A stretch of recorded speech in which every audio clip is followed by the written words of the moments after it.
বসন্ত নয়, আমার দরজায় প্রথম কড়া নেড়েছিল অবহেলা। ভেবেছিলাম অনেকগুলো বর্ষা পেরিয়ে শরতের উষ্ণতা মিশিয়ে এলো বুঝি বসন্ত।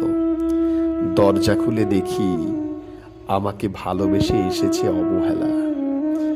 মধ্য দুপুরে তির্যক রোতের মতো অনেকটা নির্লজ্জের মতো আমাকে আলিঙ্গন করে নিয়েছিল সেই অনাকাঙ্ক্ষিত অবহেলা। আমি চারপাশে তাকিয়ে দেখেছিলাম আমার দীনদশায় কারো করুণা বা আরতির পেখম ছড়িয়ে আছে কিনা। না, ছিল না। বৃষ্টিহীন জনপথে খড়খড়ে রোদে যেমন দস্যুর মতো অবদমনীয়, তেমন অবহেলাও আমাকে আগলে রেখেছিল নির্মোহ নিঃসংকোচিত। আমি অবহেলাকে পেছন